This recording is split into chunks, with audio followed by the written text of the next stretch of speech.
The following program contains names, places, and events that have been anonymized or fictionalized for the purposes of protection and safety. The following program is provided for entertainment purposes only, and any commentary from the hosts are strictly conjecture and should not be held as making any definitive statements about the truth or identity of any particular individuals or circumstances. If you or a loved one are involved in an abusive relationship, please call the National Domestic Violence Hotline at 1-800-799-7233 for support.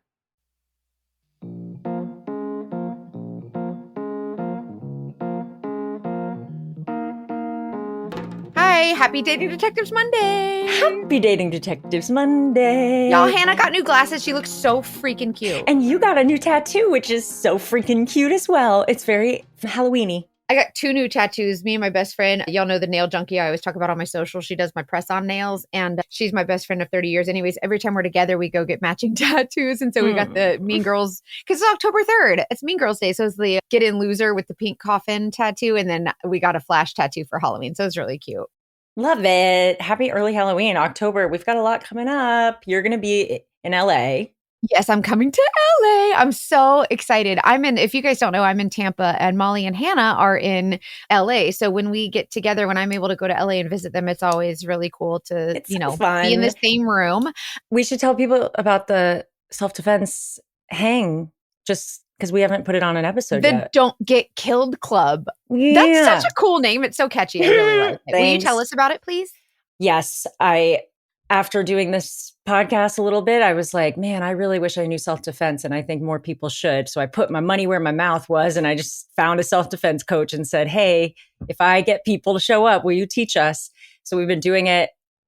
We've done like 5 now, but on October 15th in LA, Wednesday at 6:30 p.m. in West Hollywood, Mackenzie's going to be there. Molly's going to be there. I'm going to be there. And it's $35. All the profits go to the Domestic Violence Hotline.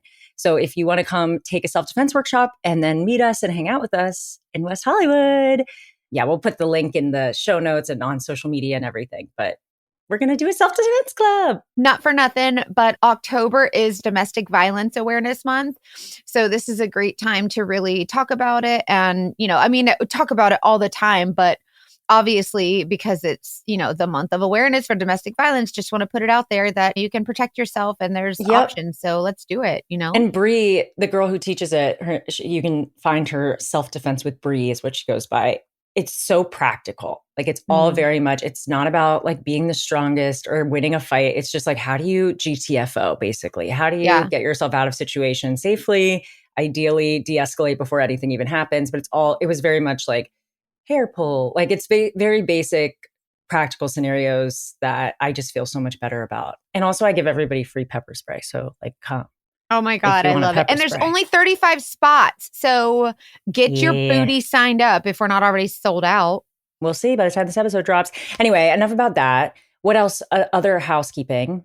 Oh, a dating debrief. So our producer, Molly, she's got a love connection dating debrief situation. So if you're in Southern California and you're looking for love, like legitimately, and you want to be part of dating debrief, can you send your email to casting@datingdebrief.com and let us know a little bit about you so we can get some info and maybe, I don't know, do a little love connection. I think it's fun. And if like Molly has put all this together, I would trust her with anything. Yeah. I would definitely trust her with my dating life. So you guys should send a casting. 100%. I think that's it. Join Patreon. We love you on Patreon. This is a 2-parter.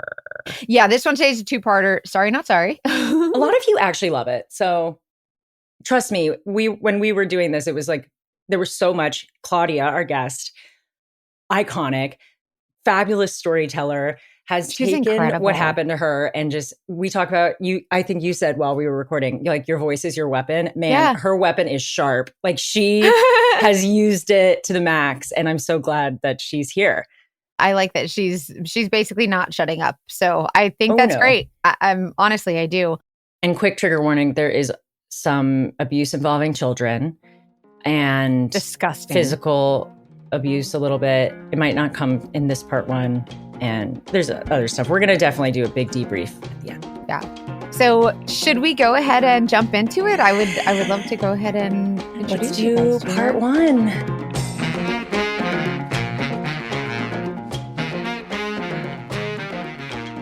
Hi, Claudia. Claudia. Thank you so much for being here. Hello.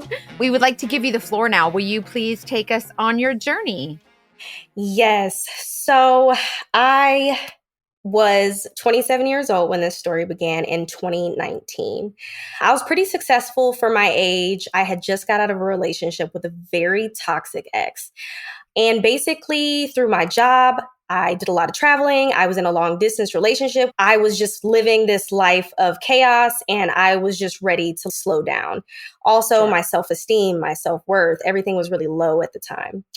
So I'm on Twitter and I see this really positive, super tattooed, vegan sort of brand stud on Twitter. And everyone's like, oh my God, you're saying the right things. I love it. And I was like, okay, this is sort of piquing my interest. They end up sending me a message and we become friends. I'm like venting to them about my toxic ex and they're like positive, right? So they're like, oh my God, you deserve better. You're so amazing. Wow, I've never met anybody like you before. Was this person like a famous tweeter? Like, were they have a big following, or just kind of came Twitter. across your page? Yeah, people have like their little corners of Twitter. It's like a little corner. They were popular in sort of that like lesbian area, which is sort of small. Yeah. Tell the people what a stud is in case any of our listeners. Basically a masculine presenting woman. So we're DMing. It's going good. She's saying everything I need to hear right now in this super vulnerable moment.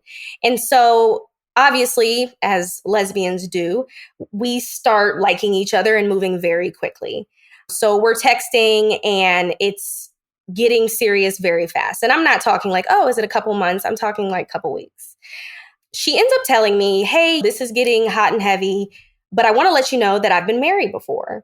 And basically I'm divorced. And I'm like, oh, okay, what's the situation with that? And she ends up telling me, oh, well, I married this girl. I really wanted to be with her, but she comes from this Christian family and they were racist because her name is Melissa. Okay. Melissa is African American. And so the woman that she married was white. And she said that her family was racist. They were pastors and they were very against her being gay. So it led to issues in their relationships. And basically, she said that the girl decided that it wasn't for her anymore, took everything out of her account and ran away home. And Melissa took all her money? Yeah. So Melissa's like, this girl took all my money and ran away. And it was really hard on me. And she wouldn't sign the divorce. And I had to serve her in the paper. And, this whole dramatic divorce. And I'm like, oh, man, that's sad. Okay. What's one divorce in our late 20s? Cool. Mm-hmm. So I end up telling her, hey, I want to come see you. At the time, I live in Virginia and she lives in Tennessee. So I'm like, I'm going to fly out and come see you. I get there and immediately the vibes are off. It is just really weird. And I think I said it before, like she's a vegan. She has all these really particulars. I end up getting to her in her apartment and it's empty. It's empty. What do you mean empty? Like there's no furniture. Like she just has the essentials, a bed, a dresser. Like a staged house or something? Very like, I would say bachelor, but not even that good. I'm talking basic. One pot, one pan. Like minimal. Oh, yes. And I'm kind of like, I would say that I was more privileged. So I was like, okay, like maybe let me not be too hard on her. So I'm trying not to, get on to her, like, what's going on here? Because we're just meeting. So her apartment's empty. There's not a lot of food. And I'm like, hey, what's going on? And she's like, oh, I'm a vegan. It's really hard for me to find things to eat that are healthy. I'm very strict about my diet. And at this point, she was already feeding me this, like, be a vegan. It's good for you.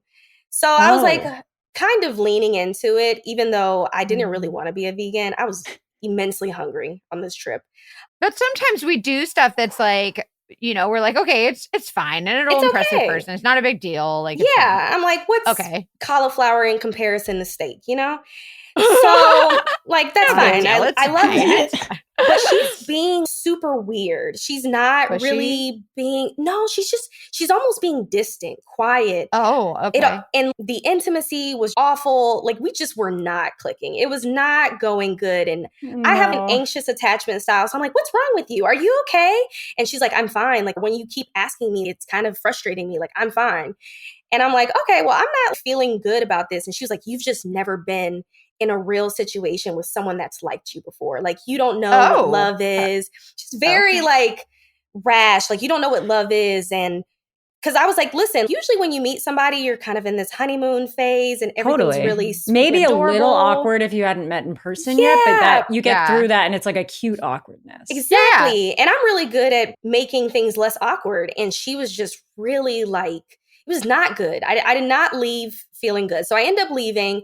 And the same night that I get home, she calls me and she's crying. She's like, I need to tell you something. It was sort of the reason why I was a little weird. She's like, I'm married. And I was like, well, yeah, you said you were married and then got divorced. And she was like, no, I'm married to someone else. And I was like currently married and I'm not, like a second. And I was like a second wife? And she was like, yes, but let me explain. I am only married to this woman because she needed insurance. She was super sick all the time. And yeah, we did date, but I married her so she could have insurance. And we were supposed to get annulled. And we ended up staying in the relationship longer than is required. And now we can't get annulled. And I'm trying now you have to get divorced. Now you have to get divorced. And she's like, and the girl is refusing to sign the papers. Oh, why? This is a trend here. And I was like, okay. Once again, she's crying and she's like, I just wanted to help her out. I just wanted to do something good. And I'm like, okay, you know what? This super positive vegan stud is probably just in an unfortunate situation. And I'm like, you know what? Okay, that's fine. Everyone has their baggage. Yep. Delete Me makes it easy, quick, and safe to remove your personal data online at a time when surveillance and data breaches are common enough to make everyone vulnerable. How many spam texts and calls do you get in a week? I just got one that I get a lot that offer me jobs. They're like, we've got a job for you. You're perfect for this. And I'm like, thank you, robot. I appreciate the compliment, but where did you get my number and get rid of it? Delete Me helps with that. Delete Me does all the hard work of wiping you and your family's personal information from data broker websites. And data broker websites are the ones that gather your information and sell that information so that you can get those lovely spam texts. Delete Me also helps if you are dealing with doxing, stalking, harassment. And as you know from these episodes, a lot of people unfortunately deal with that and it sucks. But having a step to know what's out there online and take that step to remove it is so valuable and helpful. Your privacy is worth protecting, and Delete Me knows that. What you do is you sign up and you provide Delete Me with exactly what information you want deleted, and then their experts take it from there. It's a ongoing service. It's not just a one-time service. It's always working for you, constantly monitoring and removing the personal info you don't want on the internet. It gives you like kind of a breakdown of what it finds, and it's a great first step. We've been able to set up some of our guests with Delete Me. Very excited that we've been able to do that and help them get rid of some of the info that's being used against them. Take control of your data and keep your private life private by signing up for Delete Me. Now at a special discount for our listeners. Get 20% off your Delete Me plan when you go to joindeleteme.com/datingdetectives and use promo code datingdetectives at checkout. The only way to get 20% off is to go to joindeleteme.com/datingdetectives and enter code datingdetectives at checkout. That's joindeleteme.com/datingdetectives, code datingdetectives. And then when she spilled this whole I'm still married and I accepted it, she started laying everything on really thick because now she knew what she could get away with.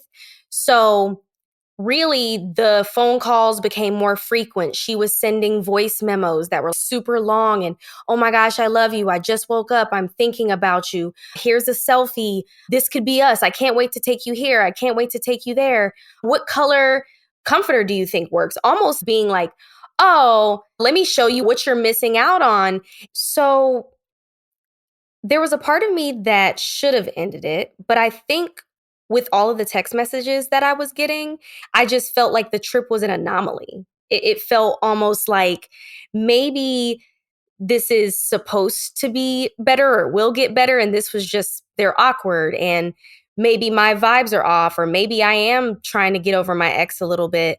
So to me, I felt like I was missing something and like maybe I should just keep trying. Like I said, she's feeding so much positivity and being like so outside of the weekend, being so lighthearted that it just felt like she's a good fit, especially because before Melissa, I was in a relationship where the person was very negative. They were very hard on me. They made me feel inadequate. They would call me names and be like, oh, you're kind of stupid and all this stuff. So I just really had become super pessimistic about everything. So when I met Melissa, her whole entire brand was like uplifting everybody. It felt really good for somebody to appreciate what I was bringing to the table because I didn't feel appreciated before. So we end up discussing the possibility of me moving to Tennessee. Now, like I said before, 2 weeks, we're probably looking at about like a month at this point. She's like, so you've been only talking for a month. Like we've been only yes, and I've only seen her once. Okay. And she's like, remember that U-hauling thing I said earlier? It was, yes. And she's like, you should move out here. We could live together. You could start over. You know, your life is really complicated there. You can be your true self. I have a question. Mm-hmm. Age of Melissa, what does Melissa do for work? Like, what's that situation? So I was 27. Melissa was 28. She worked in retail. So she wasn't like jobless or anything. She was making decent income. I was making more, but it wasn't a huge conversation. So she was like, you should move to Tennessee. And I'm like, okay. So I end up applying internally at the company that I was at to move internally to go to Tennessee. They did so happen to have a job. I end up accepting it, and they are going to relocate me. The company is going to pay to relocate me to Tennessee. Yeah. Okay. And it did feel like an opportunity to leave because I was having a lot of friendship issues. My parents were kind of touch and go because they weren't exactly comfortable with me being gay. I just had a lot going on. My fight or flight kicked in and I was ready to go. So I was like, so it was opportunistic for you. You were like, you know what? Things are not going good here anyways. Might as well take this chance. And I actually had visited Tennessee a lot before. And I did already have an impression that I liked it a little bit. So I wasn't just diving in. I mean, I was on her specifically, but with everything that was going on, it just felt with her giving me all of this attention, and it was something that I really needed. And then I kind of wanted a fresh start. And then honestly, too, with my job, I felt like I could go higher. And this was giving me an opportunity to get a promotion. And it's like, oh, I would love to take this new, harder challenge if I have somebody in my corner really rooting me on. So I felt like I could genuinely be successful, which I think Melissa knew that I could be successful too. And so she just laid it on really thick. So I end up going down there. I moved down there, I'm excited, and the vibes are off. So I am like a super exuberant person, and I like to download my day. I like to know about your day. And she was never interested. I would come home and be like, oh, let me tell you about today. And she just seemed almost bothered. And so my response to her being bothered would be, what's wrong with you? Are you okay? And then it would start off with her being like, you're always asking me what's wrong with me. And I told you nothing. I just need quiet. You come home, you do all this talking. Maybe you should talk less. Maybe you need to sit within your peace. She was isolating me without me even being isolated from my family yet. And also a big deal was my love languages are acts of service and gifts. And I would tell her, hey, it would be nice to get flowers or something every now and again. And she would say stuff like, all of those love languages never worked out for you before. You should really think about it. That's what you really want. And she would take everything that I told her and use it against me. It was very much like pinpointing where your trauma is, and then she would poke at it. So she knew that I kind of had a rocky relationship with my parents, and she knew that those situations made me sad. So she would use them and then blame me for them. So you are not accepting of love and you've never known love. therefore you're not really loving and you don't know what you're doing. And it was very much like calling you stupid or telling you that just almost the same thing that I came from in the relationship before that, which is, oh, you're stupid, oh, you're dumb, but in a way that it's like positively spun. And so everything was sort of self-help. Oh, if you're struggling with the way that you look today, maybe you should delete your Instagram. If you're struggling with feeling sad about the people that you're not around anymore, maybe you should sit down and think about what type of people you should have around you, or what they did to you to make you upset. So I feel like she really took what she knew hurt you and threw it at you. And it sort of just to for me, I'll be honest, I talk a lot. I'm a little bit extroverted. All of the self-help and her telling me that you are never going to know how to love and all that stuff, it just made me stop talking over time. And then I would be like, oh, well, I don't want to make you mad. Like, I want you to, I want you to love me. I want you to care about me. And she would just ice me out. And she would ice me out for hours, to the point where I would be like grasping for attention. And it was just kind of that feeling of, I'm not really feeling loved the way that you told me in the text messages. I'm feeling very much like I was sold something and got a lemon. Wait, is this like a thing where she was like, oh, come here, and then she didn't expect you to say yes, maybe? I would argue that. I would argue that I would argue that the opportunist was her. Because okay. I was really well off. I had a home. I left a home. Had a company that moved me. They were giving me a lot of sign-on money. Oh, yeah, she benefits from she's being with benefiting you. from it. And of course, she's like, oh, we can split the rent. This, course. living together in this economy, splitting the rent.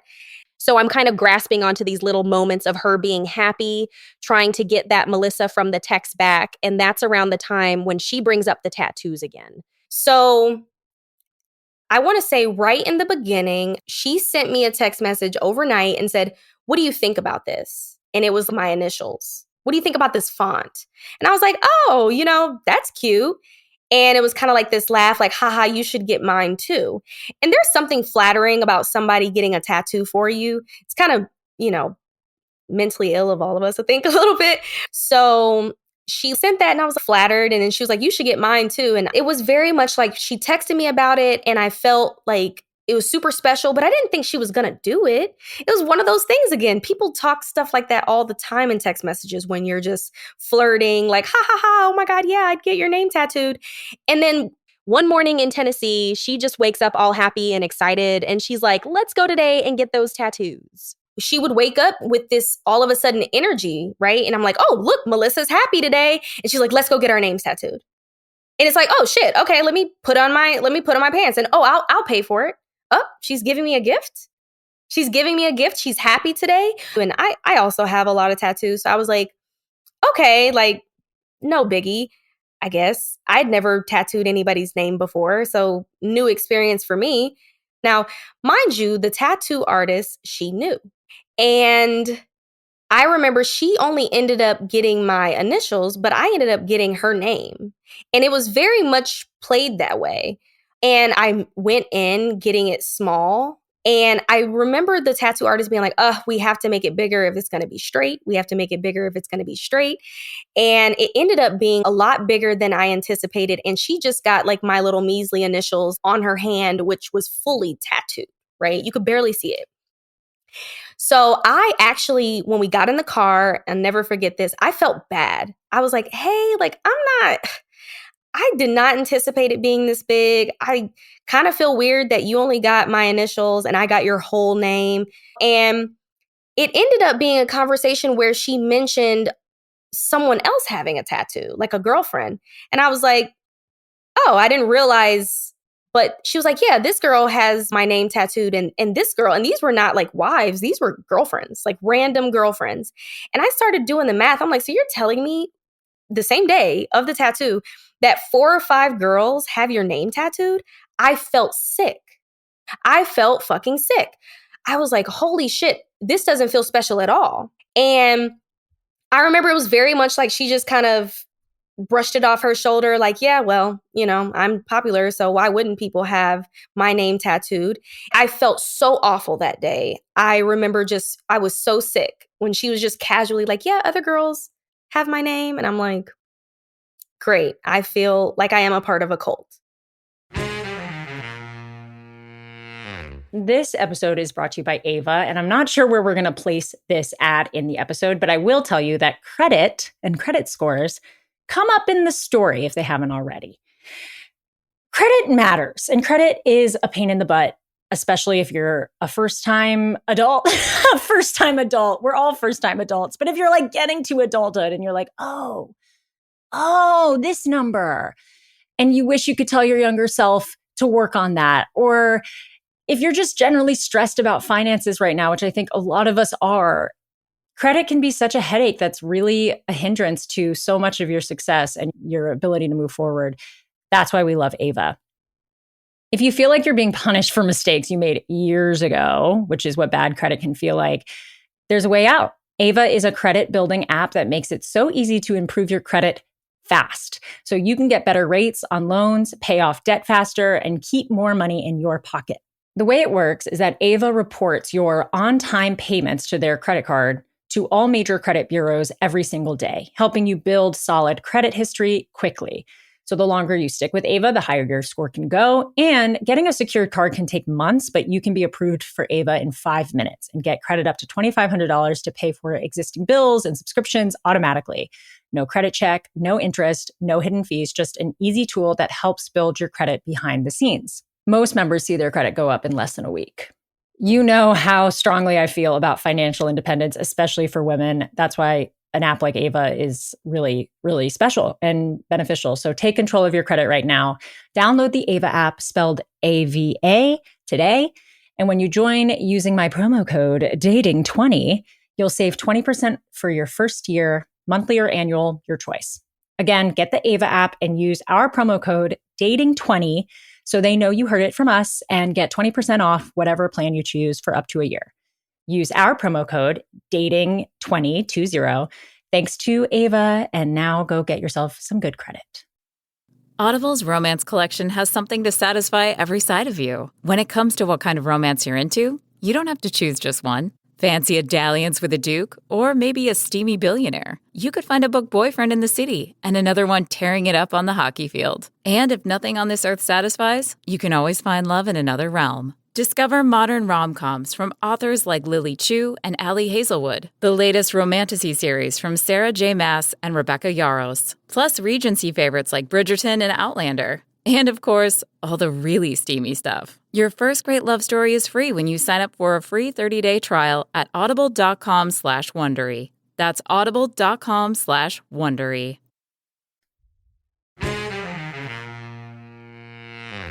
So, like I said, I'm there. I'm not really enjoying the experience, but at this point, I'm going to work. Everything's fine for the most part, but we're just bickering. It's just not going.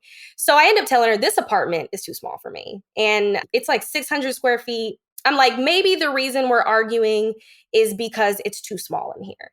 Mm-hmm. And honestly, in the back of my mind, I'm like, it's not that it's too small. I genuinely think that maybe we're not a good fit, so I should just live somewhere else. That's so I'm so like, hard to admit to, especially when you you want to find other excuses first. Yes. It's like, it's definitely just the apartment. Yes, for sure. And so I was like, I'm going to look for another apartment. We can just date in different homes. And she was like, okay, like I understand that. Really understanding and super nice all of a sudden. And all of a sudden wanting to be more intimate. And I'm like, okay, well, I'm going to go look at apartments. And she's like, I'll come with you. It'll be fine. And I'm like, okay, cool. Of course, she comes with me apartment shopping and she's like, oh, like what's a 2-bedroom look like? What if we just got in a bigger place together and split the rent? And I'm like, okay, let me think about it. The next day she was like, hey, the apartment complex that I live at also has townhomes and I already talked to them and they're willing to put you on the lease and we can get in this bigger townhome. We can split the rent, all is well, and we can just see where this takes us. Okay. And I'm like, I feel like because you like pulled away a little bit just by saying, now she's like, oh, wait a minute. Yes. Yeah, fully. So I'm like, okay. I end up telling the company, they're like, okay, we're going to ship your stuff down to this townhome and we start prepping to move. It's about a week, okay? Like a week move. So when I decided— And that's a lot. That's a big process too. Yes. And so my company's sending the stuff down, but I decided to leave a lot behind. I was like, oh, I'm not going to bring couches and like huge furniture. I'll just buy some stuff when I get there.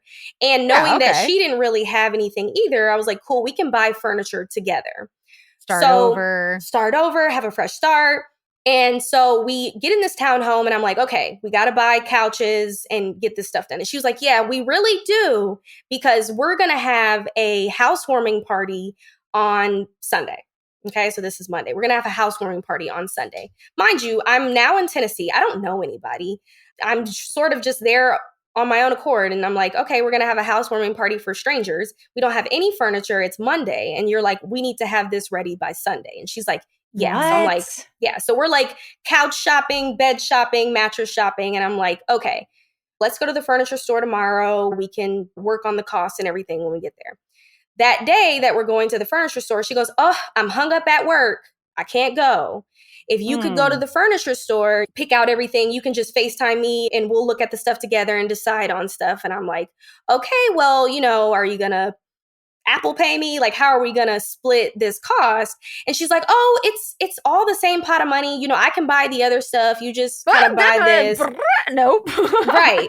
And I'm like, okay, whatever. I need a couch. Not married. We've been together not married. We don't have a joint account. I don't know what this is. So I go to the furniture store and I buy the furniture. I buy the couches. I buy the lamps. I buy the side tables. You name it. I bought it all. Expedited it to be delivered in a couple days. So I'm unpacking. We're getting everything in there. They're moving all the stuff in. At this point, Melissa hasn't spent a dime. Yeah. So I'm spending on everything. And mind you, I'm also buying food on the side because she's only buying vegan food. And I'm just like genuinely hungry. But it was very like pushed on like, why would you have that in the house? Like, that's so nasty. Like cheese, it's just like really berating me for wanting other food.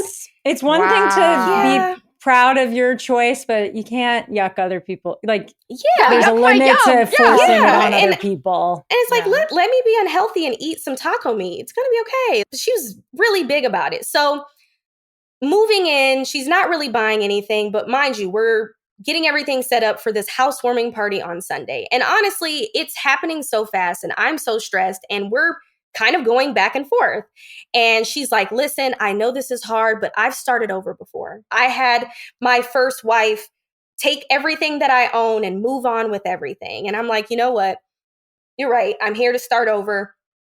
Mind you, by the way, she's still married to the second wife. This is still in the background happening. Like this is a legal marriage and they're like, it's still on paper. Like it's still and she's just like, the girl's not answering me. What am I to do? So I'm like, okay. You're like, okay, that's not your fault. Yeah. Like it's not like the girl is calling or I'm seeing her stuff or anything. She's like, there's no sign of her anywhere. And I would assume if they were in a real marriage, this girl would be like, how dare you, Yeah. I don't know. Yes, right? It was like quiet. So I was like, okay, maybe it really is nothing. So I get everything ready. I'm putting out all the food for the housewarming party. It's Sunday. I get dressed. I'm meeting all these people for the first time. And we are playing charades with these people I don't know in a state I'm not from. And Melissa proposes. While she's still married. Yes. And all right. After a month in front of strangers during charades. Yes. And it was actually the duration of this time frame at this point is about 5 months.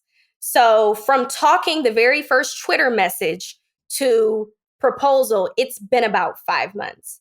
So I'm sitting there in front of all these strangers playing this shit game of charades. And I'm like, what do I do?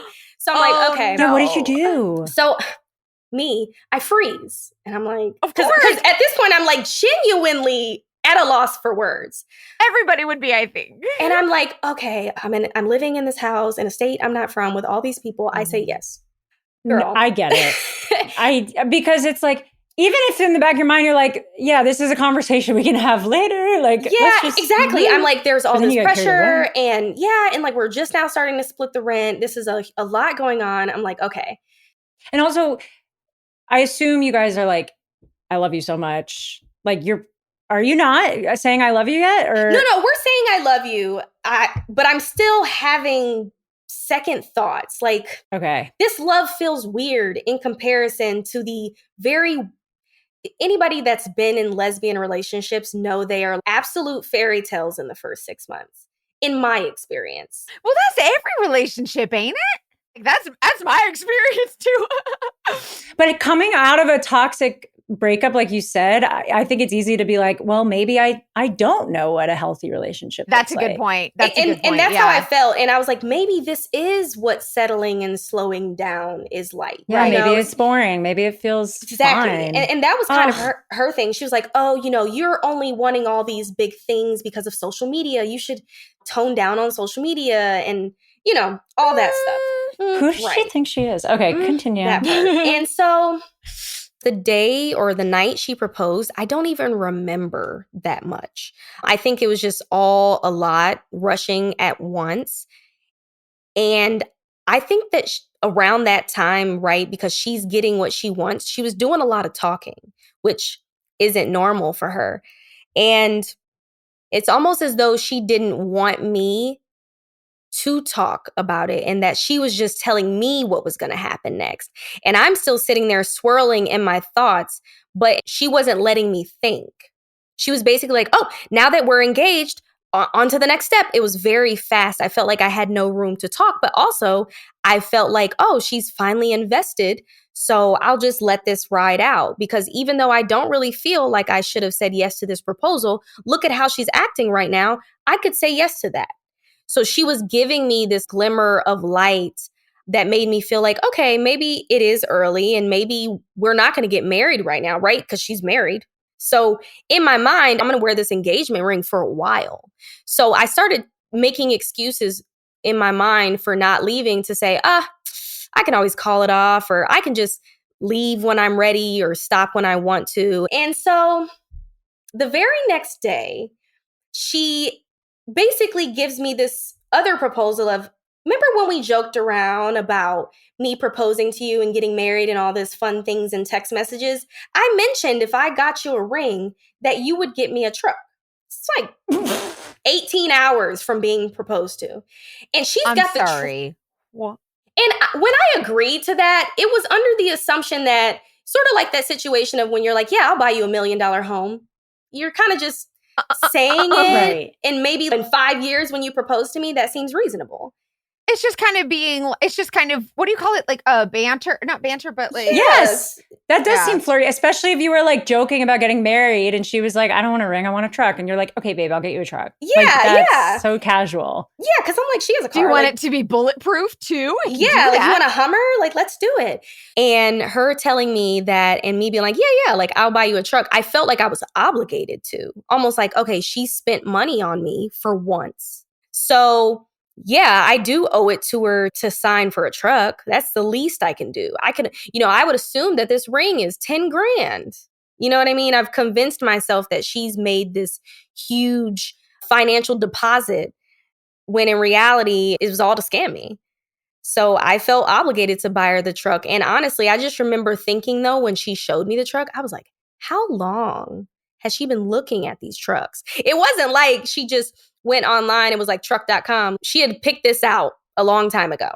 She had already had plans for what she was going to do with her car and trade-ins and everything. And I'm like, oh, you've really already talked to an agent type situation. I just felt trapped. Like, okay, like almost like the paper was in front of me. Here, sign here. Don't read the fine print. This show is brought to you by BetterHelp. Did you know October 10th is World Mental Health Day? So this year, let's say thank you, therapists. I say thank you to therapists every day. My therapist, shout out. I love you. And I don't know how I operated without it. I've been with my therapist for 3 years. But can I tell you how hard it was to initially find a good therapist? It felt like dating. I had to make so many calls and it took a long time to get into offices and nobody worked with my schedule. Then I tried BetterHelp. And BetterHelp made it so easy to not only get an appointment quickly because it's so flexible, but to try multiple therapists. And I think that's okay. Like if you have one therapist session and it's not a fit, that's normal. And it's okay to try a few different ones. And I think it's important that people hear that, because a lot of people will go to one session and it doesn't feel good and they don't go back. It's like dating. Like, you don't know sometimes after the first date. BetterHelp therapists have over 5 million people worldwide on their mental health journeys, and they have so many therapists to choose from with so many schedules, and it's affordable. BetterHelp therapists work according to a strict code of conduct and are fully licensed in the US. There's a short questionnaire at the beginning that helps identify your needs and preferences. And their 12 plus years of experience and industry leading match fulfillment rate mean they typically get it right the first time. But if you aren't happy with your match, switch to a different therapist at any time from their tailored recommendations. And I'm just such a strong believer that therapy is such a wonderful, consistent part of life. You might feel like you don't need it all the time, but then when you get to a point where you do need help, having that established relationship with somebody and also that habit of checking in with somebody on a professional level makes all the difference. So thank you to therapists, especially on this World Mental Health Day. We are celebrating the therapists who've helped millions of people take a step forward. If you're ready to find the right therapist for you, BetterHelp can help you start that journey. Our listeners get 10% off their first month at betterhelp.com/TDD. That's BetterHelp, HELP.com/TDD. So I get her this truck. And mind you, as these things start happening, me and Melissa are doing better. She's happier with the things that I'm doing. So in my mind, I'm like, okay, you know what? Maybe if I let this ride out a little bit, it is going to straighten up. We are going to be in love. This is going to make sense. Maybe this is what she's saying it is, right? Because you're justifying it. Yeah, she's happy now, right? Yeah. She's got me where she proposed to me, and now she's got this truck, this nice, shiny, brand new truck. And what she was doing is she would give me the good Melissa when I would meet like a level in her game. You know, like, oh, I proposed to you and you said yes. I'm a little happier. You got me a truck. Oh my God, I'm very happy. And then when there was nothing in between, she was mad and, oh, I don't want to talk to you. So then I'm like, oh, I need to work harder. Let me go make her a vegan meal. Let me pay for something. Or let me plan a date or do things that I would want done for me, because if it just makes her smile a little bit, then I'm feeding into her maybe giving me a morsel of what she was giving me via text message. So then pretty much around that time frame, I start calling my friends and I'm like, hey, by the way, like I'm engaged. And everyone's like, to who? You just got out of this relationship. To this married girl. To this, yeah. And they don't even know that, right? I'm keeping that to myself because also... Yeah, because that's weird. Yeah, no one knows about this second marriage, by the way. None of Melissa's friends, I don't even think Melissa's family knew about the second marriage. It was like the secret between me and Melissa. So I'm not really telling my friends about this second marriage. I'm like, oh, I met this girl and we love each other. It's a whirlwind. And they're like, okay, this is weird, Claudia.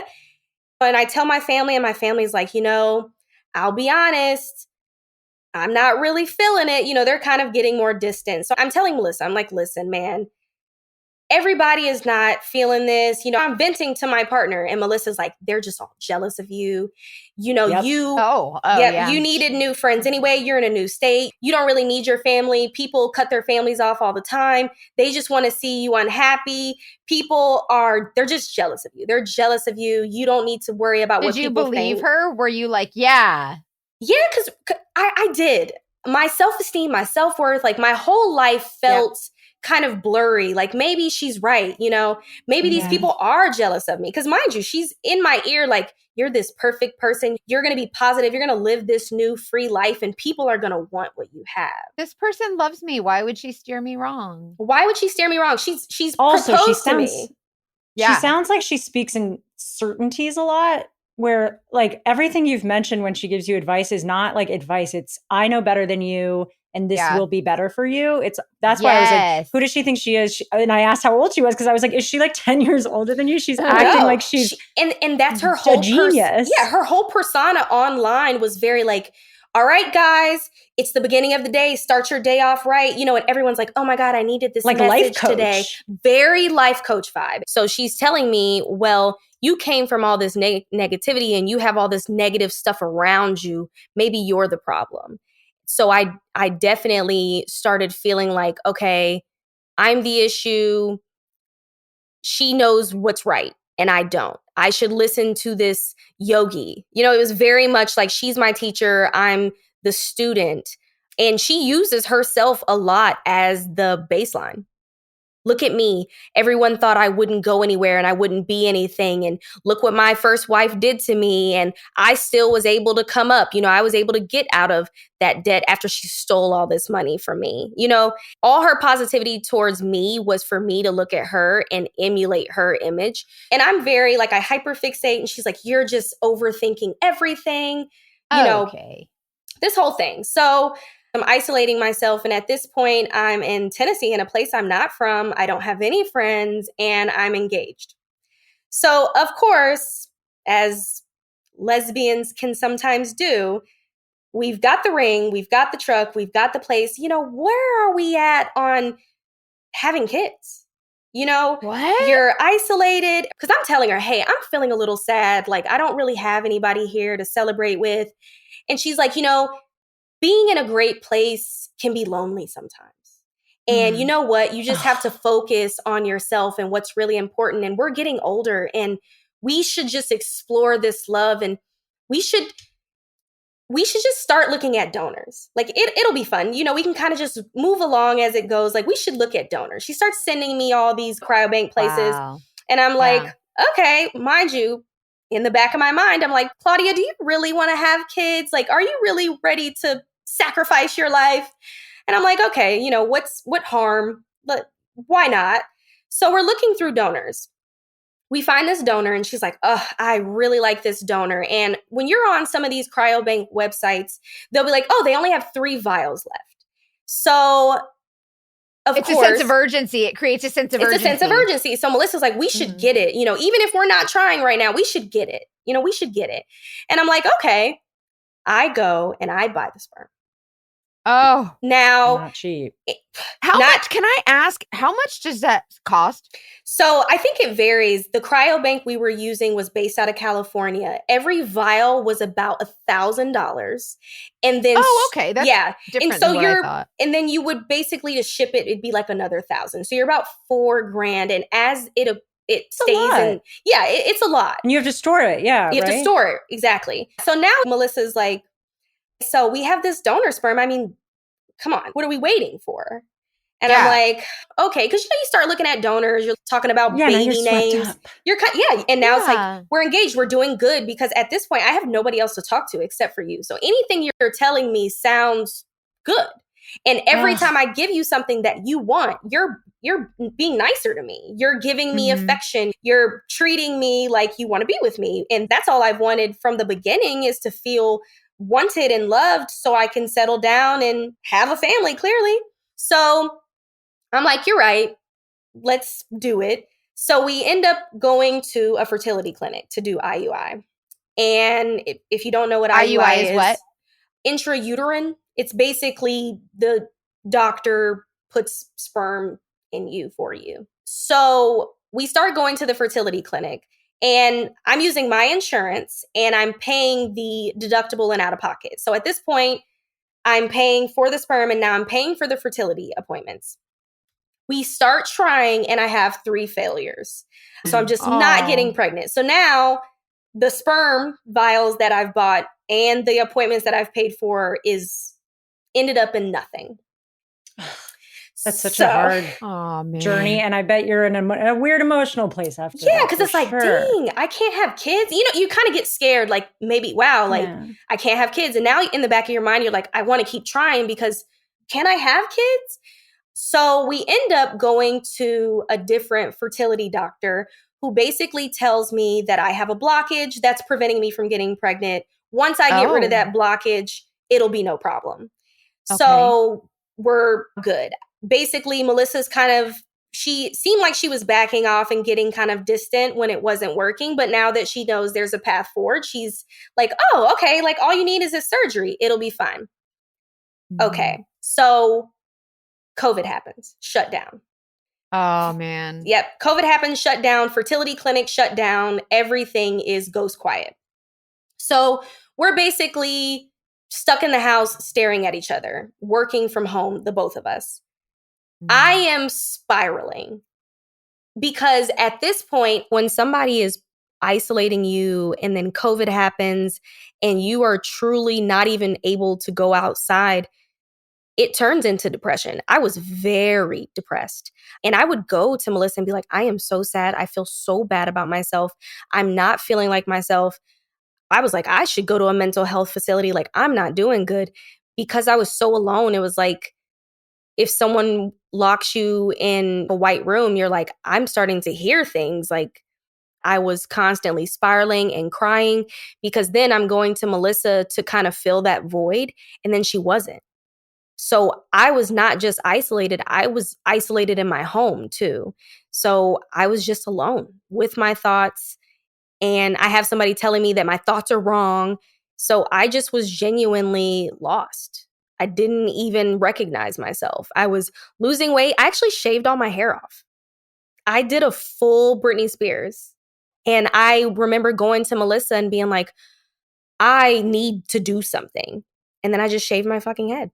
And I start missing my ex. I'm like, this shit is not working out so much here that I'd rather go over here. At least she was fun. She was toxic, but at least she was fun. Right. So I end up telling Melissa I'm like, we're arguing. And I'm like, listen, I'm going to be real honest with you.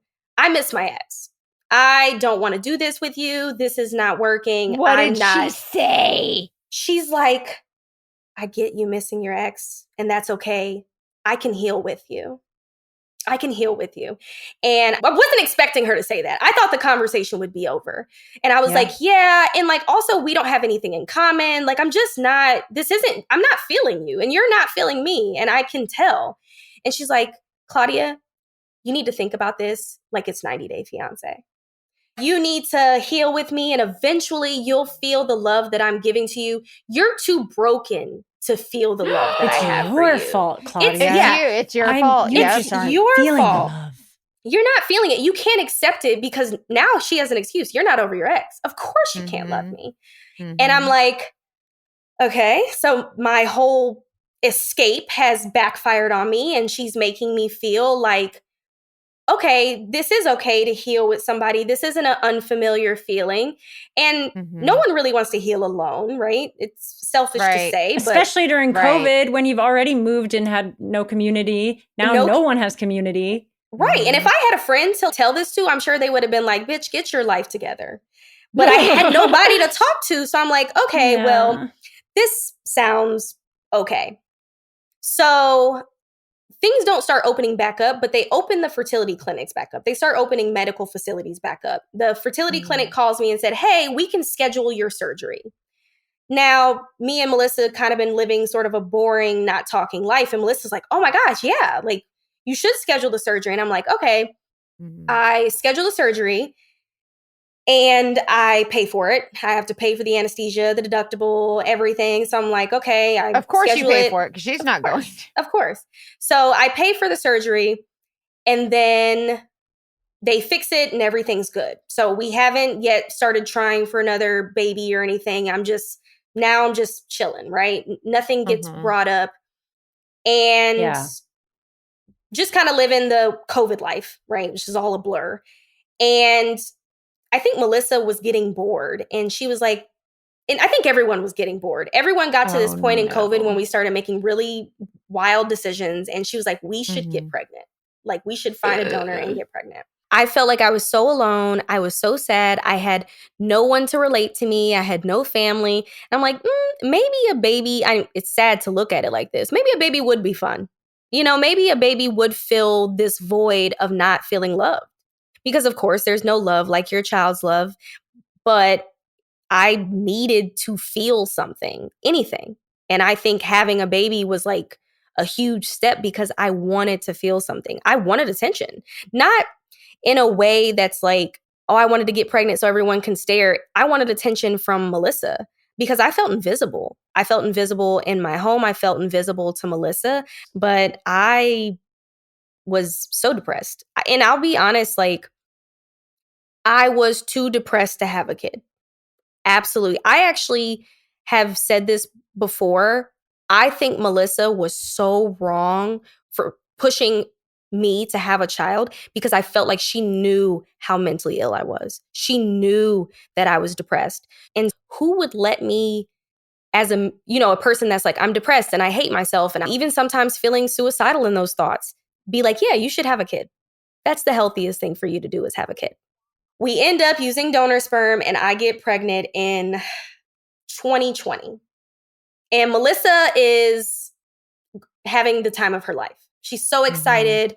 And it was kind of bittersweet. Like I was happy that I was able to get pregnant, but I hadn't quite pieced together that having a baby with somebody is definitely more permanent than a marriage, right? I can divorce you, but I can't necessarily take this back.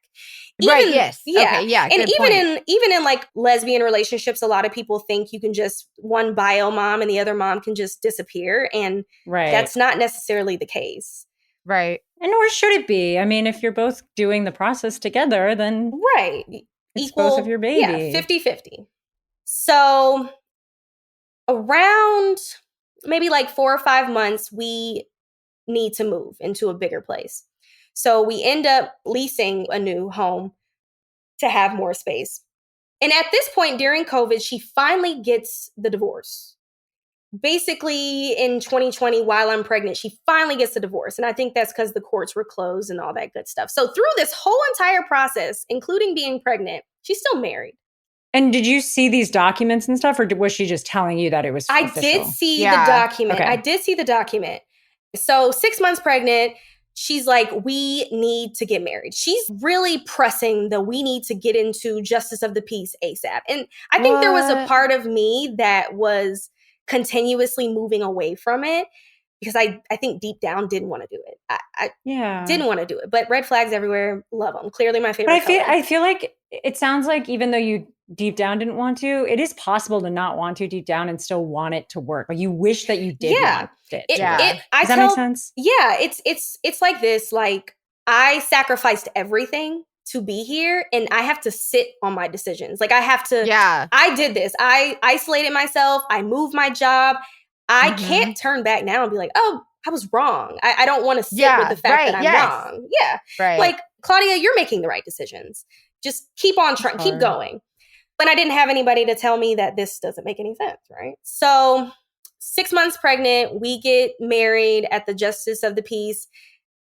For sure, a formality. We're in mask. It wasn't romantic. I want to say she like took me to Capitol Grill after. Like it wasn't like some special situation. Yeah. So we end up having the baby, all is well. Not a lot of huge changes, but Melissa is overjoyed, right? And at this point, you're both happy. Like you have the baby and you're both like, oh, this is great. Bittersweet. I didn't have anybody at my birth. I didn't have any friends, no family. Yes. I had a home birth. Was she there? Yep. I had a home birth. I had 2 midwives and she was there. So I was really by myself and my newborn was colicky, didn't sleep much. It was hard and I didn't have community to help me.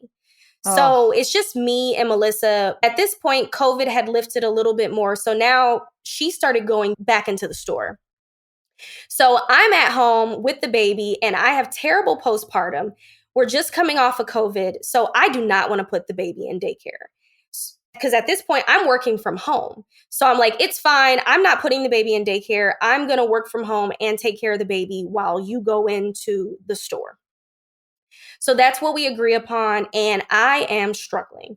My job was hard without a baby. And with a baby, I'm like breastfeeding on one side and doing an Excel spreadsheet on the other. Like I am struggling. Wow. He doesn't sleep. And Melissa, when she does come home, which is later in the evening, she's helpful. But 9 to 5, I'm there by myself and I have no help.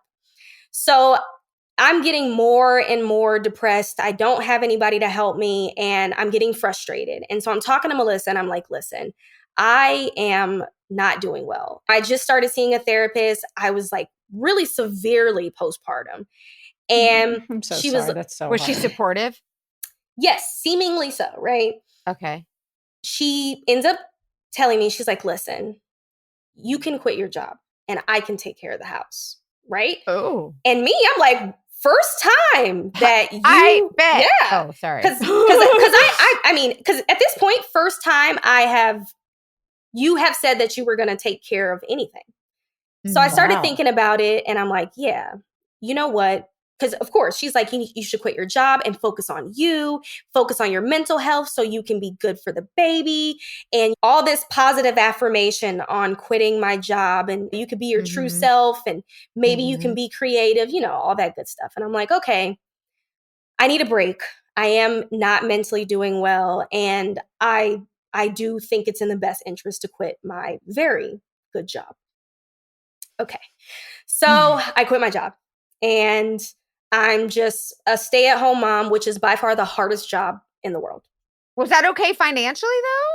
So it felt okay financially. I didn't see any bills coming through. Lights weren't being turned off or anything. But I started realizing that there was no money coming into the house as far as like groceries or napkins and tissue. So I have my savings. So I'm just spending my money, things for the baby on Amazon, stuff like that. I'm very independent. I'm not good at saying, can you give me $50? And so I'm just kind of doing it with the expectation that she's going to come home and see an empty fridge and know that she needs to get groceries or help me out with groceries.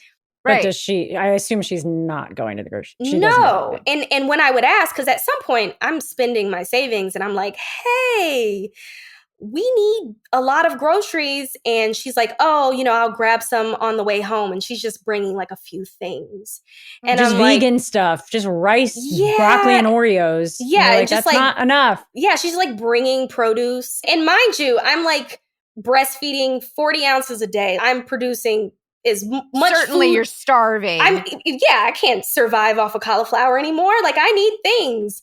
So we need food. And when I would come to her about money, it's almost like it was easier if she figured it out that she had to do it. But when I said something about it, it almost felt like she was mad at me. Fine, I'll do it.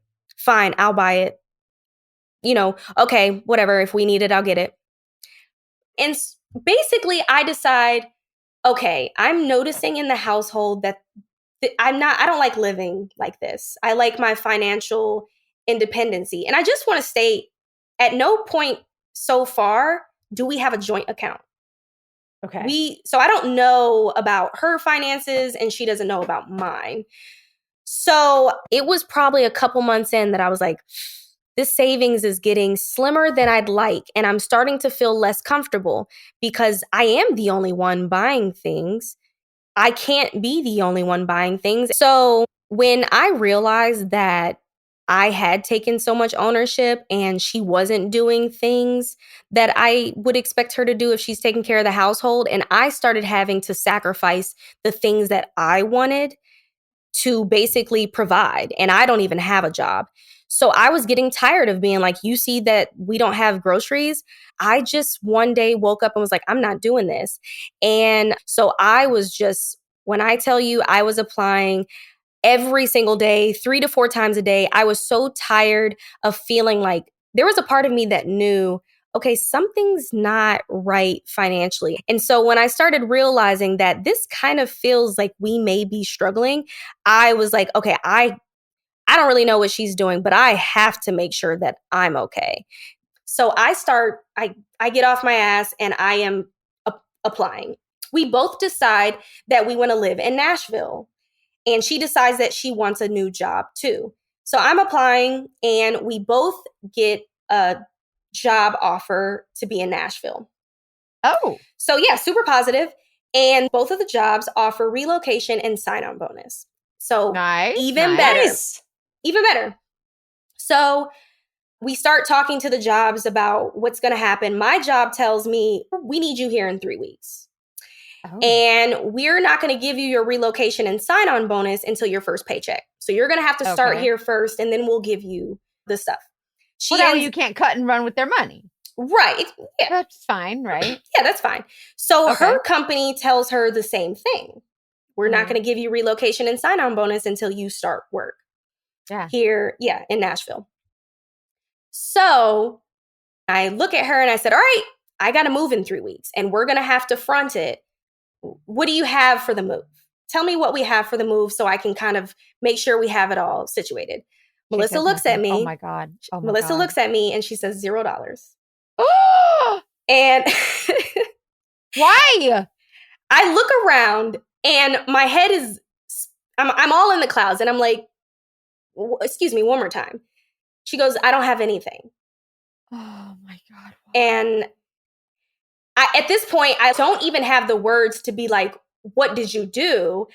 I am now sitting here thinking to myself, I don't have any support system. I only have so much left in my savings. And Right. Because you just kind of expected that she was like saving money and not blowing it all like every week, yeah, right? like we had bills, but we weren't like balling out of control. Yeah. Yeah, you're not buying groceries, so I'm assuming you're keeping that money. So where is it going? I don't like it. Don't know. So I'm like, Oh no. I'm the type of person that's like, I can't fixate on what you've done wrong. I need to worry about getting us to Nashville. So I'm like, listen, I'll take out a loan. And then when we get there, I'll use my relocation and my sign-on to cover the cost. And of course, Melissa's like, it's fine. I'm going to give you all the money to pay off the loan as soon as we get there. You know, it's fine. Okay. All of a sudden, Melissa's being nice. I'm so sorry. And were you like, okay, that sounds great? Like, were you excited? In my head, I was starting to, okay, Claudia, you got to get out of here. You've trusted this person to take care of the household. My tuition is going off. Because now I'm a mom. You've let me and our child down. But I'm also in this position too of like, I can't dip out just yet because I don't have any money anymore. Cannot take care of my child right now by myself. I have to start this brand new job. I need the help. Custody situation. Like you don't know what that's going to be. It's a really like a lawless land. I have no idea. So I'm like, let me just focus on getting us down there and then I'll worry about next steps. Mm-hmm. So her company offers a week in Nashville to find a place to stay and to get everything situated before you move down. So we drive down to Nashville with the baby and she's actually working, like she's in the office while she's in Nashville. And I am going around looking for a school for my son. But the very first day that we got there, her company had set us up with a real estate agent to find a place to stay. And we were going to lease because, of course, we're not exactly in a position to be buying a home, clearly. Right. So we go and look at houses the first couple of days. I find a house that I really like in a good area, close to some schools that I was interested in that was affordable.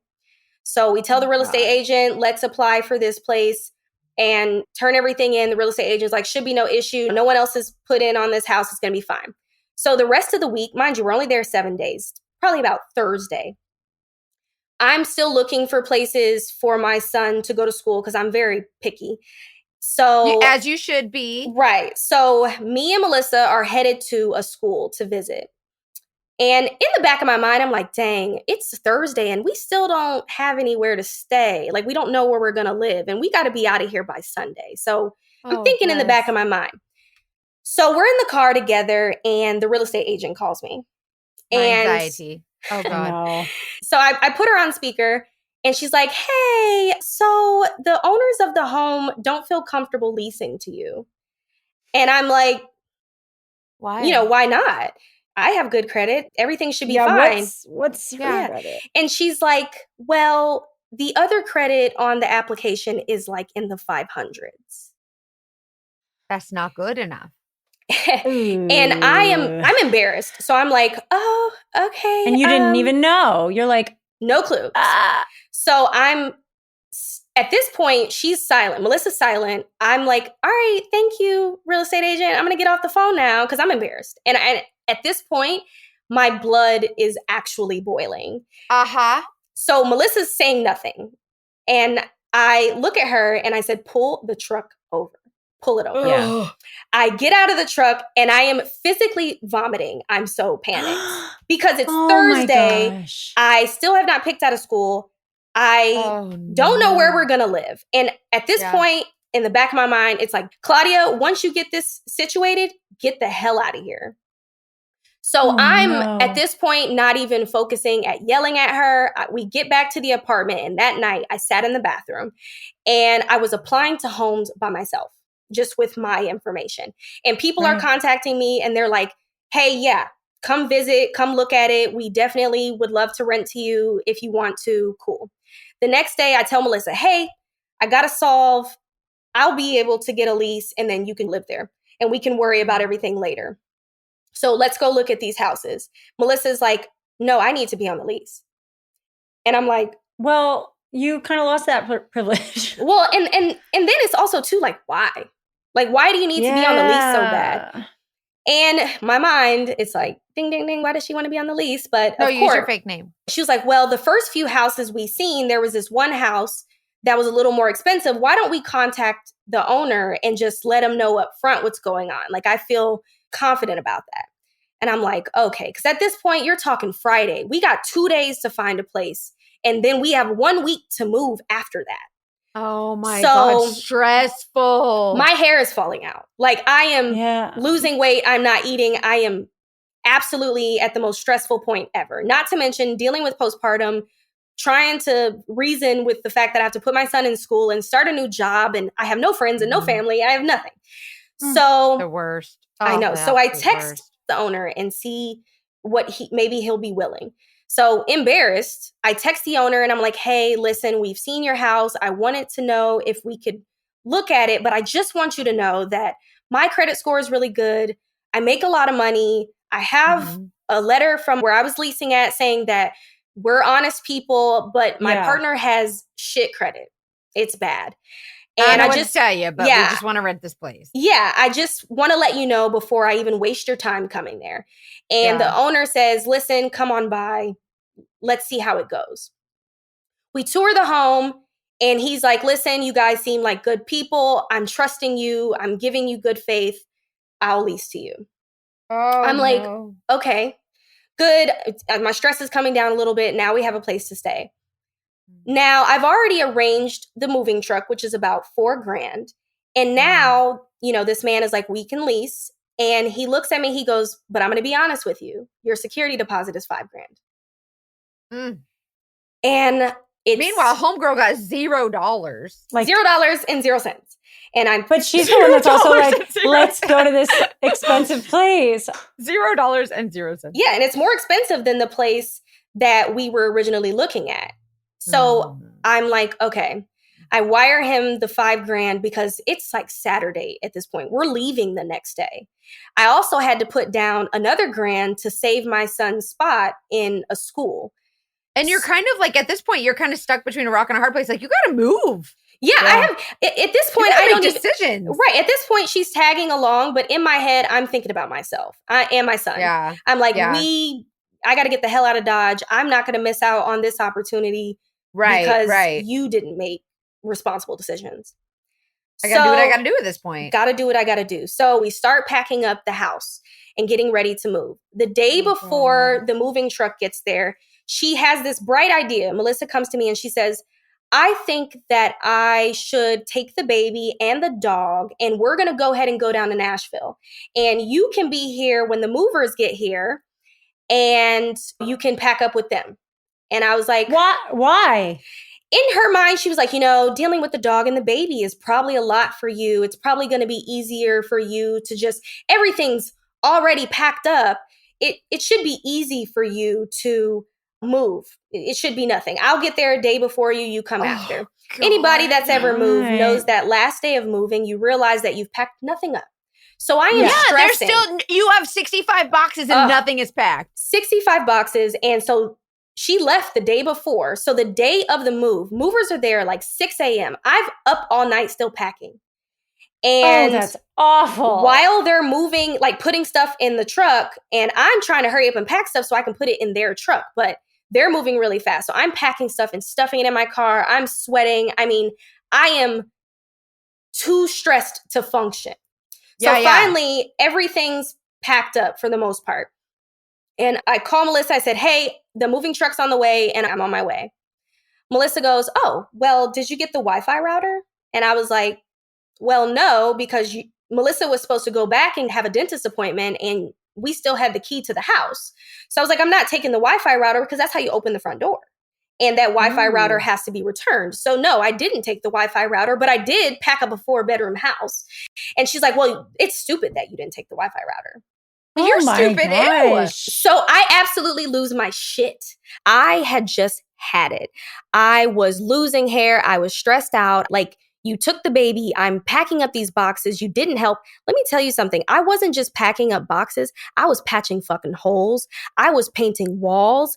I was doing all of this by myself, sweating after giving birth, being a mom, financially being in charge of everything. Like, I had just had it. You had one fucking job, and that was to take care of us. And you couldn't even do that. And the audacity to ask me about a fucking Wi-Fi router? Go fuck yourself. It was just like, I had it. So the Wi-Fi router was just the tipping point. And to be honest, I think when she said something about the Wi-Fi router, everything that I had been feeling those last 2 weeks with the move just came out. I'm like, how fucking dare you? Because at this point, I'm at my last leg. I'm like, when I fucking get there, don't even unpack your shit. Get the fuck out. I'm like going off on her. I'm calling her everything but a child of God. I am literally giving it to her. Everything but a child of God, Claudia. I am giving it to her, and I hang up in her face. I'm like, click, I'm out of here. But a child of God. I'm so pissed that I start calling my friends that I haven't talked to in years. I start calling my mom. I start calling my dad. I'm livid. I'm taking this 3-hour drive, and I am dialing like I'm a scammer. Claudia ain't messing around. No, I'm not playing. I literally went to everybody, and I'm like, listen, I'm caught up in this shit, and I'm sorry. I need my community. And everybody, like, with open arms is like, welcome back. We fucking knew it. So I get there. And at this point, I'm planning in my head next steps. But at this point, I still haven't started my job. This rent that on this lease I just signed is super high. I was going to say, can you handle that if worse comes to worse and you had to pay for it on your own? I would say eventually, but initially, but not right now. Because initially I have to take all my relocation and my bonus money to put towards that loan. To put towards the loan, Right. And so I'm like, shit, I can't really put her out. I need help with the rent. I need help with the rent. I need help with the daycare. I need help with moving around with the child. And I can't go just yet, but I'm out of it in my head. I'm already out of the marriage in my head. So I get there, I'm just like, whatever. We're just kind of operating around each other. I start my job, she starts hers, and nothing's really going on. We don't really talk that much because at this point we're busy, right? We have excuses to be busy. But on the back end, I'm talking to my family. I'm talking to my friends. My self-esteem's getting higher. I'm going to work. I'm making friends. I'm getting more comfortable with the thought of my son being in school. I'm starting to get more trusting of my circumstances because now I'm starting to be able to financially depend on myself and, you know, a little bit more like confident. That. Yeah. I've paid the loan off. I'm feeling good. So, so from time to time, we're starting to bicker. We end up having argument. So I was like, this is over. I was like, you sleep in another room. I sleep in another room. I don't care what you do. You want to date other people? That's fine. I'm going to date other people. Let's go ahead and get on a schedule. Because I'm telling her, we're going to get a divorce. I'm over you. Not doing this. So let's go ahead and start a 50-50 schedule, but live in the same house. So you live in your room. I live in my room. You take the baby Monday, Wednesday, Friday. I'll take the baby Tuesday, Thursday, Saturday. Wow. And what's her response to this? She's kind of like, okay, but you can tell sort of like, okay, Claudia has said this before. So maybe Claudia's not really gonna go. Sort of like she doesn't seem to be taking it very seriously. But like I said, I told her. Calling your bluff. Calling my bluff. So like I said, you can date, I can date. We live in separate rooms. You watch the baby on these days. I watch the baby on these days. So some months go by. We're operating around each other, not really having any issues. I don't know if she's dating, but I am very open about the fact that I am. So at this point, I'm on Hinge. I'm on the sites. I meet a girl named Amber. And yeah, right. Amber is also going through a divorce. She's also has one small child about the same age. She's basically living the exact same life that I'm living. They're living in the same house. They're separated. They're just making it work for the kid, but they're both dating. Everyone knows that everyone's dating. Okay. How safe is that? So now you're like, oh, I'm so afraid someone's going to judge my situation. I found someone in the same situation and no big deal. Right. We're like trauma dumping. It's really working as far as like having somebody to talk to that relates. And it wasn't any pressure either. Like we went into the situation and be like, hey, complicated, not looking for anything serious, Right. you know, let's just keep it cool. So over time, we end up going to see each other. Now, mind you, Melissa knows that I am dating. I am no secret about, I have on my dating shoes and I'm going out the door, watch the baby. I'll be home when I get there. So I go on a date with Amber. In true lesbian fashion, date's like 8 hours. Spend the whole day together and we're 2 bottles of wine in and just everything's great. So the next morning, I'm back at home and I get home from work and Melissa's like, what's that on your neck?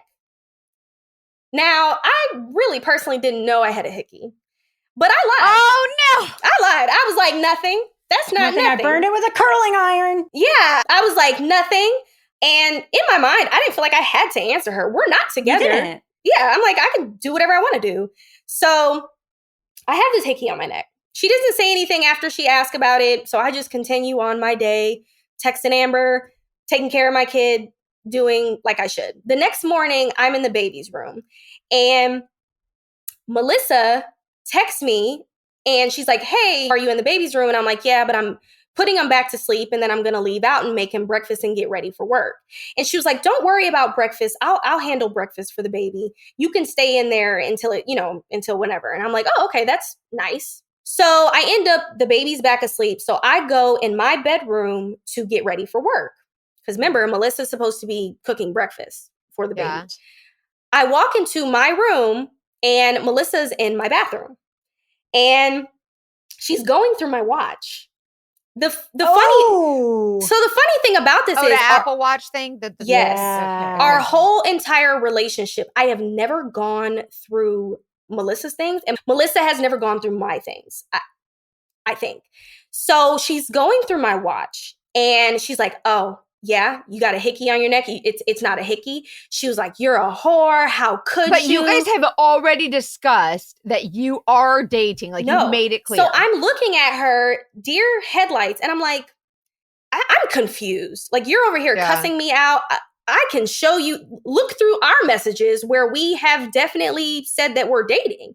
And she's like crying and screaming. And she's like, well, you're now a she whore. knows that you were serious and she's letting it out on you. Yes. So she takes my watch and she runs and leaves the house with the watch.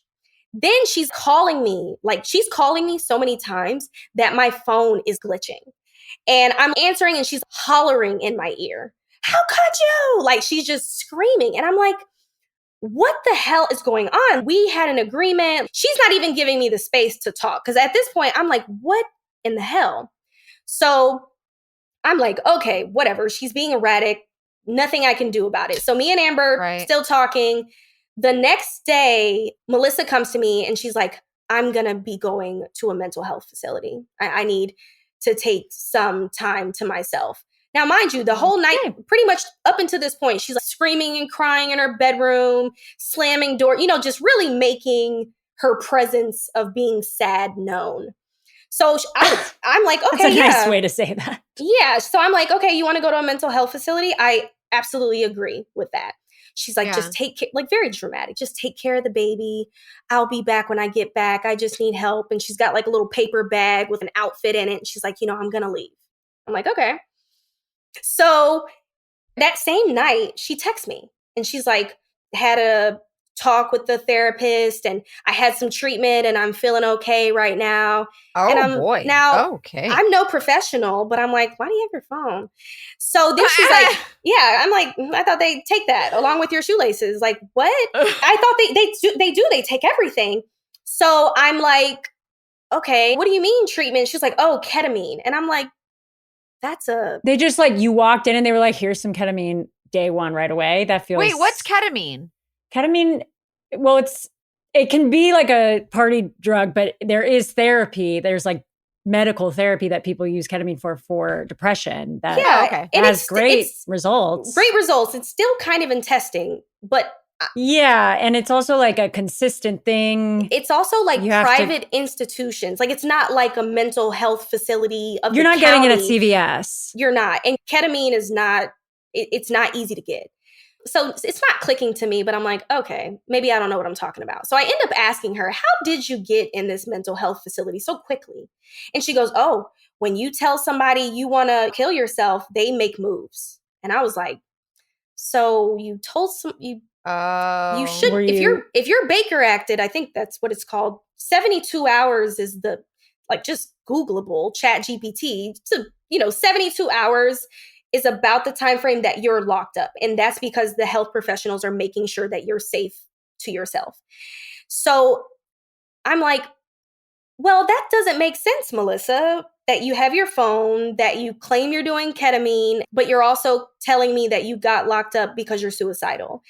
And she's like, yeah, you don't know what you're talking about. Like, this is some new stuff. And I'm like, okay. In my head, I'm like, this is a lie. Gotta be a lie. But at this point, I don't care. I'm here with my baby. Everything's fine over here. I hate that you're going through that. And she's all night sending me dissertations. You said this to me years ago. You said that to me years ago. How could you lie? And I'm like, why do you have your phone? Genuinely, it's 2:00 in the morning and you're sending me dissertations. Where is the nurse? Also, yeah, baby, go to bed. Yeah. And I'm like, this does not make sense. So I'm like, hey, can you let me know what mental facility you're in? Or do you have any paperwork? Because going into this divorce, and if there is going to be child custody, like if you're not safe, I need to understand that. I'm trying to be reasonable. She's like, not your business. I'm getting the help I need. And I'm like, okay. She comes back 3 days later, and I can't feel certain that she was in a mental health facility. I don't feel certain of that. But at this point, I didn't have the time to go comb through where she probably was. At this point, me and Amber are still talking. So this is not like she broke me and Amber up. And I don't want to say me and Amber are dating, but we're not dating. We're definitely, we're only talking to each other. You're talking, yeah. And she's dealing with her divorce situation, and it's very high conflict as well. We're both sitting down at the dinner table being like, let's unload this bullshit. Yeah. So after the mental health facility, I get a call from Melissa, and she's crying again. And she's like, I need your ring. I need your ring. You need to give me your ring. I need to sell your ring. I need it. And I'm like, why? She's like, I bought you a BMW. I was trying to appreciate you. I bought you a car. And now Did she? I do not believe that she bought me a car. I have no proof of car existence. Because on the phone, I was like, okay, slow down. If you bought me a car. Oh, she was trying to say like, I bought you a car. I was going to give it to you. Yes. And she's like, I need your ring to sell because being that I drove the car off the lot, I have to give them the deposit. Like, she's like making this whole thing. Mind you, your credit score is 500. So who would sell you a BMW? Much less a Honda. And when did she buy that? Like, has it been? I'm confused. And so me still being reasonable, I'm like, listen, if you bought me a car, sign it over to me. I'll take over the payments. Don't worry about it. No worries. I got this. Yeah. No way. I'm not doing that. I'm not giving you shit. I need your ring. I'm in debt. You know that, just constantly like wouldn't stop. I'm like, hey, I got to go. I'm at work. You're doing a lot. She's still consistently asking me about the ring. Basically not going anywhere with it. Me and Amber still dating, not giving you shit. So things are just tense in the house, and Melissa will not leave. And I asked her, I'm like, listen, we have a lot going on. Everyone's really angry. You're having a lot of big emotions, and I can take over the lease. You can go. You can live wherever you want to live. You can take whatever you want to take. I got it. She's like, no, I'm not leaving. And I'm like, okay, well then I'll leave.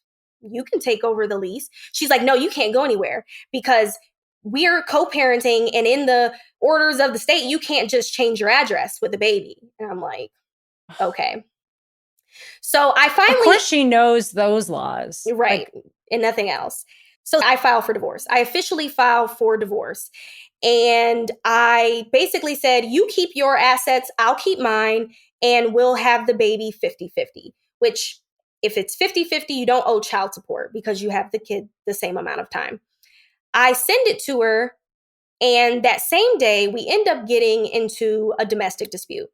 I had walked down the stairs and I was actually holding the baby, and we were arguing, and I was back to the door and I was holding the baby, and she hit me in my chest. Like, she punched me in the chest. I was holding the baby against the door, and I had never seen that glaze in her eyes before. So when she pushed me and I'm holding the baby, so now as a mom, I'm just absolutely in protection mode. Something in her eyes told me that if I didn't make a move to call the cops, this can be worse. Because what will you do to me if I had put the baby down, or if I wasn't holding the baby? And I remember she called her friend and was like, I'm probably going to go to jail. She was like moving to the garage.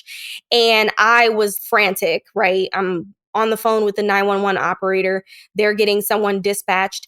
And it was, unfortunately to say, cops do not handle domestic disputes in general, but domestic disputes with lesbians very well. So they didn't do anything. They were like, all right, play nice, friends. Yeah, cat fight. Fight. I felt like when the cops, 2 male cops came in, they were already very much like, this is just another one of those things. And I remember they did bring a female cop, showed up to take pictures of my chest because I was already bruising. It was already spreading. And they had took pictures, and I feel like it was very much like, okay, well, good luck. They just packed their shit up and left. And my lawyer told me, when there is a domestic dispute, somebody is supposed to leave in a cop car, regardless of if they get charged or not. They're supposed to diffuse the situation. They didn't.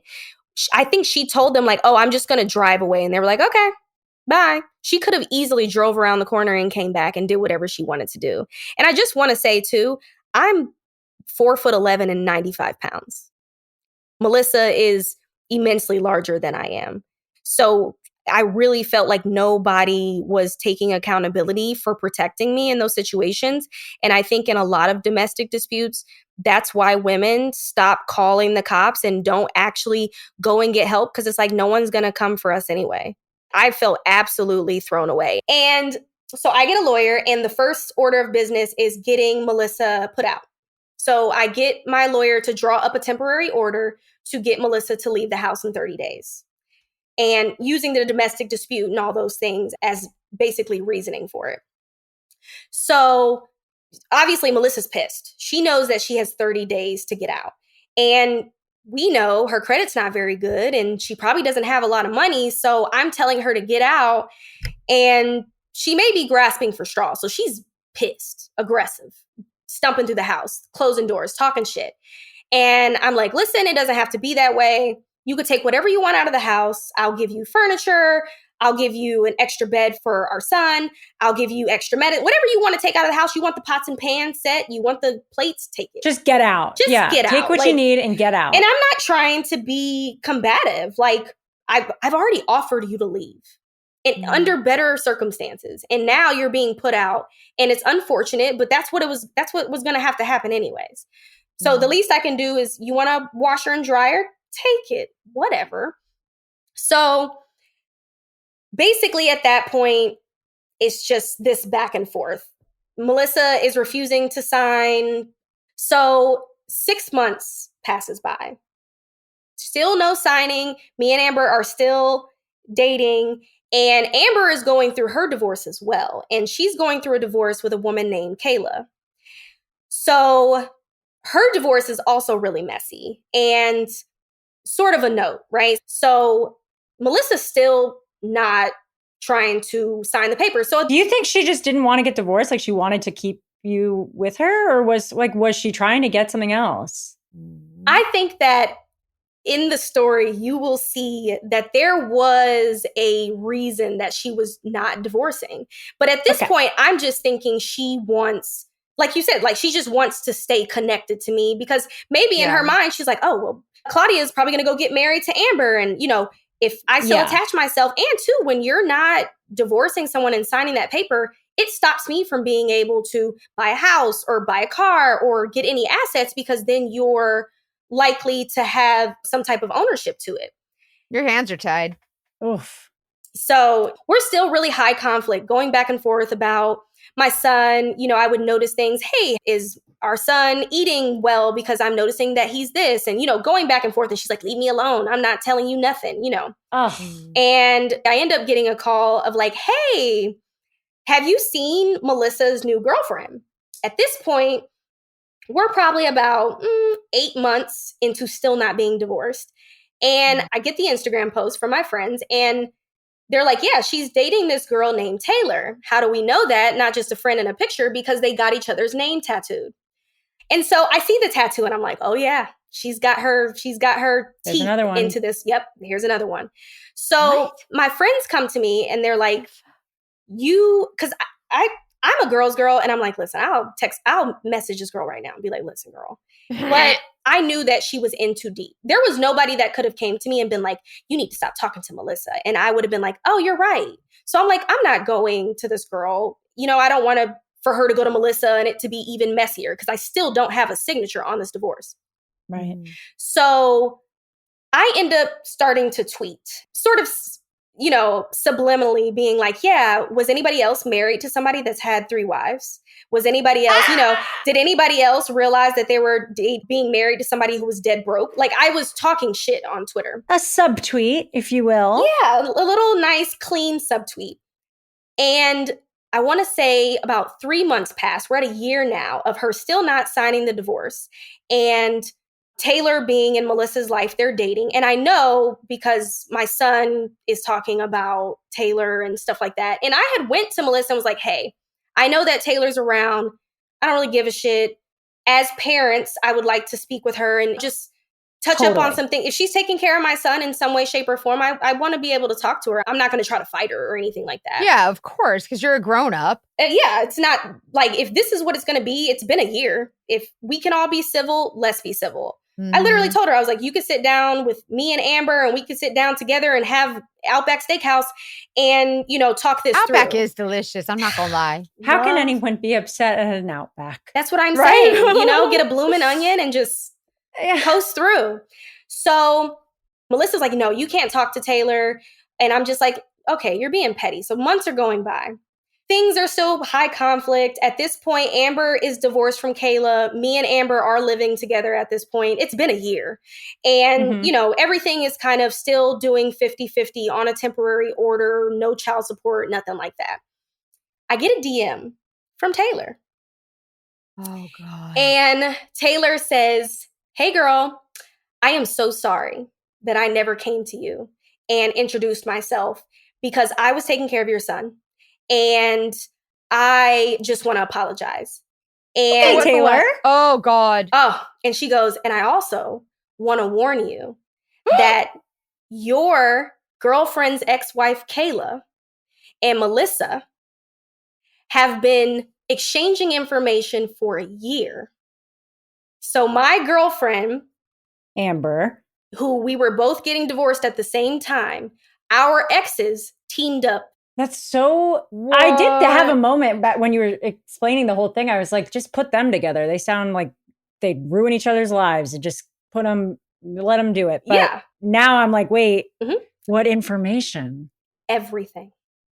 And it was really fucking scary, because how far are these two people willing to take it? For a whole entire year, they were exchanging information.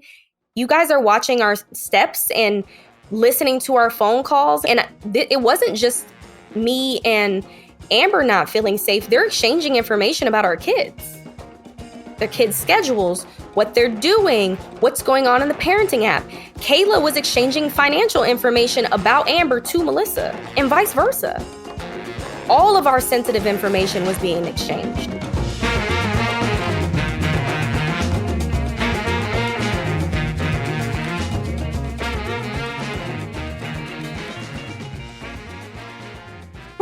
Okay, so hold on. I can't. Timeline, receipts, proof, screenshots. Charts. Definitely need some charts. Melissa and Claudia's new girlfriend's ex? Amber's ex is talking to Melissa. Can we not? Like, honestly, what the hell? I'm low-key an Amber fan. I really like I don't know Amber. why I get a good vibe so far. but I'm not a Melissa fan, obviously. No, definitely this not. Is wild.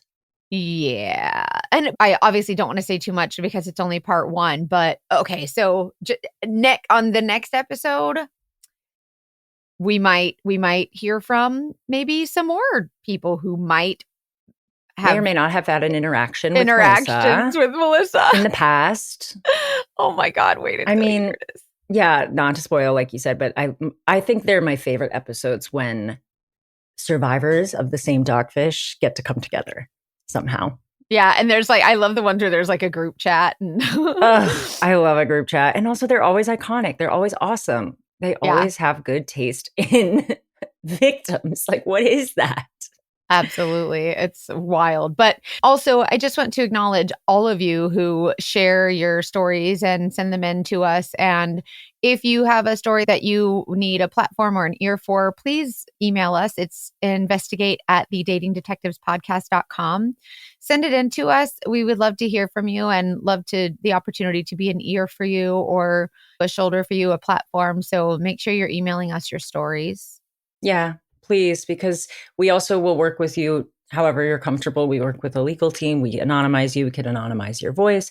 And also on Patreon, sometimes we'll just read emails submitted that maybe aren't long enough or maybe aren't romantic related, but they're a job fish, from your work or something.